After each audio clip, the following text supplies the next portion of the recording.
Bismillahirrahmanirrahim. Alhamdulillahirabbil alamin. Wassalatu wassalamu ala asyrafil anbiya'i wal mursalin wa ala alihi washabbihi ajma'in. Assalamualaikum semua. Semua boleh dengar suara saya? Clear tak? Clear. Tadi Ustaz suruh saya tinggi. Saya dapat sedikit menyanyi. Saya nak duduk bagi saya tenang sedikit. Kalau anda semua nampak cara saya berjalan dan keluar daripada bilik itu tadi, berjalan naik ke pentas ni sehingga saya duduk. Saya tunduk sebab saya rasa sangat-sangat rendah diri untuk berada di sini, untuk mengulas panjang lebar tentang ialah hal-hal berkaitan agama, sebab saya masih belajar, saya masih cetek ilmu, saya tidak malu untuk mengaku.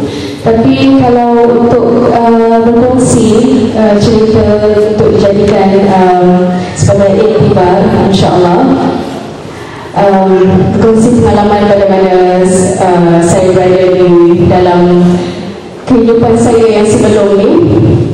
Kehidupan saya yang sebelum ni, yang kini saya rasa dah tertutup, dah berhijab dah. Sebab saya dah tak nampak, sebab nampak gelap je. Yang saya nampak terang sekarang ni, kehidupan saya yang sekarang ni. Alhamdulillah.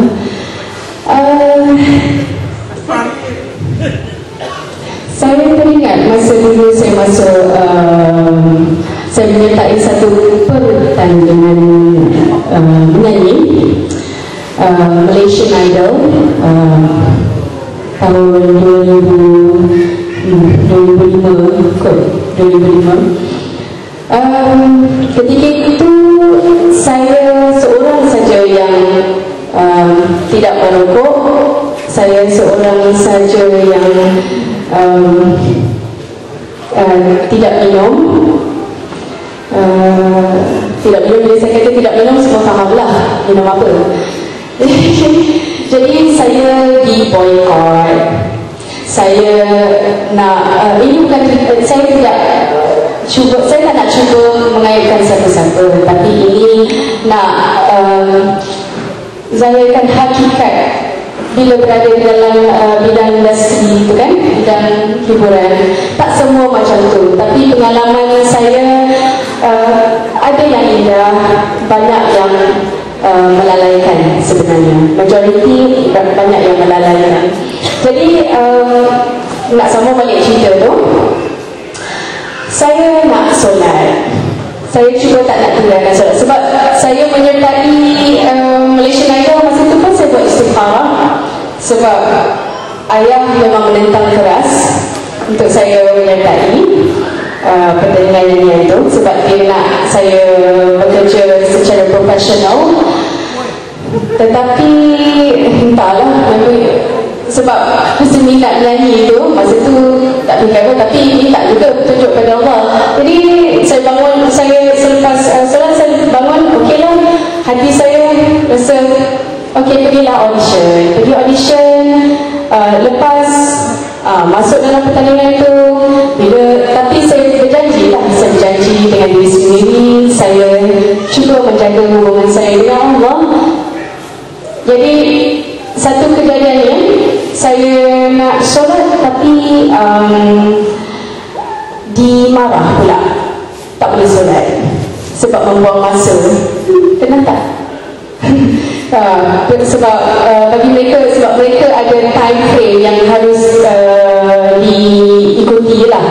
Jadi saya terpaksa solat di dalam bilik yang kecil, bilik yang banyak wayar-wayar tu. Terpaksa menyuruh, tapi rasa seronok sebab kita lain daripada yang lain, rasanya lah macam tu. Tetapi habis Malaysian Idol, saya lalai. Saya tak malu nak saya tak malu nak berkongsi, tapi saya malu dengan diri saya sendiri. Saya malu dengan Allah. Saya malu Allah. Sekali reti malu dengan Allah. Saya takut dengan Allah.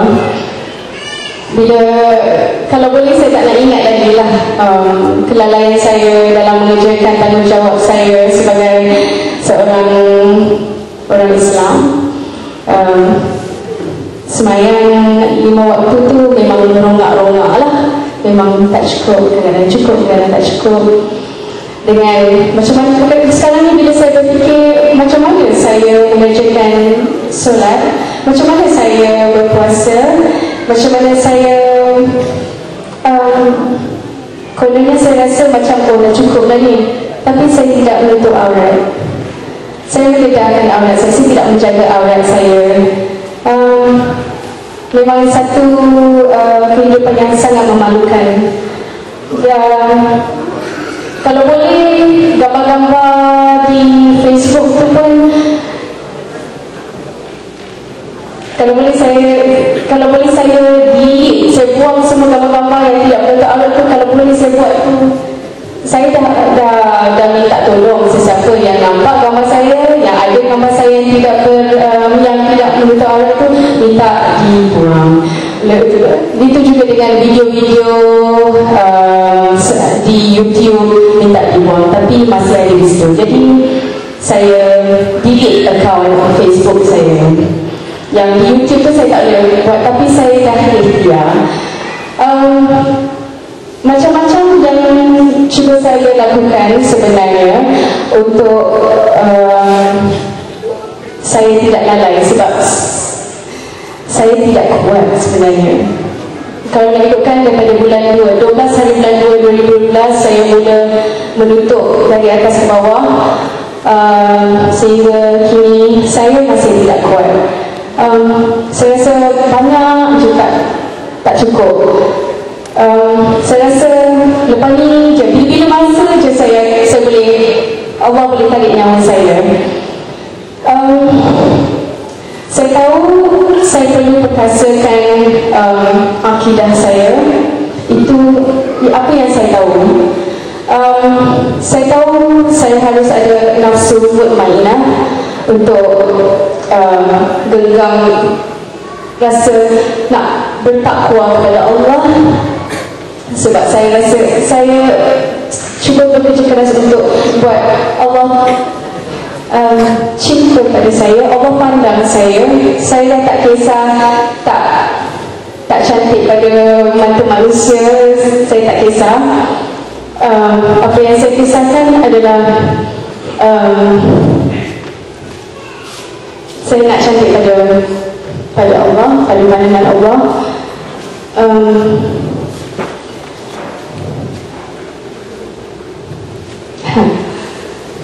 Saya cuba tak nak nangis. Petang tadi saya tak nak nangis. Petang tadi iya dah nangis. Petang tadi saya tak nak bercakap banyak sangat. Tapi malam ni tengok Ustaz pun dah cakap banyak, iya dah cakap banyak, saya kena cakap juga. Rasanya tak fair kalau saya tak cakap.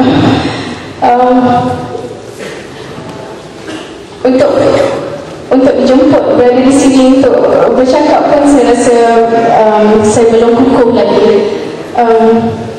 Saya banyak mendapat jemputan, alhamdulillah mendapat jemputan untuk berkongsi tentang hal-hal agama. Tapi sebab tanggungjawab yang saya ada di Kuala Lumpur yang menyebabkan adalah yang menghadkan rancangan-rancangan saya cuba cari sekolah pondok ke apa ke macam itulah. Nak berkongsi tentang selepas hijrah tu kan beristiqomah. Nak berkongsi tentang beristiqomah pun saya tak pandai. Sebab istiqomah tu memang pada saya rahsia saya dengan Allah. Tetapi apa yang saya boleh katakan, kalau berada di dalam kumpulan kawan-kawan yang positif, yang ke arah sama juga dengan saya, memang akan dapat banyak membantu. Saya tiba-tiba jadi macam tak reti nak bercakap. Ustaz jangan risau ajak saya datang sini. Sebelum ni saya baik cakap, tapi macam tadi pun saya cakap juga, saya rasa saya tak reti nak bercakap sebab lebih banyak saya cakap, lebih banyak dugaan yang datang. Sebab setiap benda yang keluar daripada mulut kita adalah macam, okey, saya tak nak buat ni lagi, saya akan buat ni. Tapi benda-benda itulah yang akan datang, yang akan menduga saya. Itu sebabnya saya perlu kuat, saya perlu perkasakan iman saya perlu perkasakan akidah saya. Dengan offer-offer yang datang untuk menarik saya semula ke dalam bidang hiburan pun banyak. Ya Allah, banyak. Tapi saya cuba tepis, saya cuba ada pagar, saya cuba tak nak tergolong, bukanlah tak nak tergolong, tapi tak nak termasuk, sebab bukannya saya nak cakap yang kawan-kawan dalam bidang hiburan tu tak baik, bukan. Tapi saya tahu kekuatan iman saya tahu kekuatan akidah saya macam mana, jadi lebih baik saya elak. Ya, saya elak tak semestinya saya benci, bukan saya benci, tetapi cuma kita tahu kemampuan kita. Saya boleh katakan macam tadi dalam kereta, dalam perjalanan ke Kuala Kedah, saya sedang bercakap-cakap dengan kawan-kawan. Kehidupan saya yang sebelum ni sangat-sangat menekankan saya untuk jadi cantik. Jadi sebab industri tu memang nak nampak yang cantik saja. So, jadi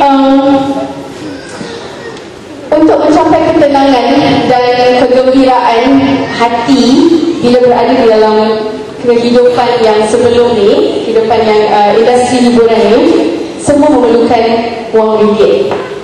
Ya, itu memang ialah lebih kepada duniawi lah, lebih ke benda-benda kebendaan, material, dunia. Jadi tertekan tu yes, sebab persaingan satu, semua nak jadi lebih bagus. Ada yang mengamalkan ilmu-ilmu yang tak best, ilmu-ilmu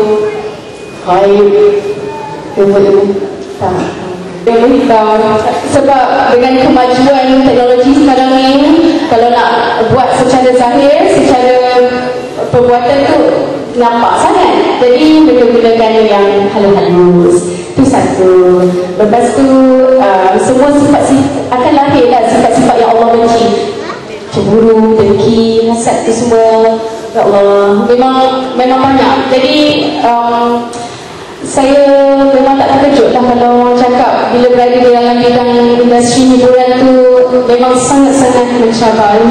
Cabaran dia kalau ada duit memang boleh berjaya. Tapi bila Allah buka hati saya, Allah buka mata saya untuk berada di dalam kehidupan saya yang sekarang ni, nak ketenangan, nak just cari keredaan Allah, saya dah tenang dah, tak payah duit boleh, free je, free of charge. Bila kita kejar akhirat, Allah bagi combo, Allah bagi dunia dan akhirat. Ya Allah, rasakan sangat tak ada ruginya. Saya dulu ingat kan, macam kalau saya kahwin satu hari tu, kalau tak dia saya kahwin, suami suruh pakai tudung, saya pakai tudung.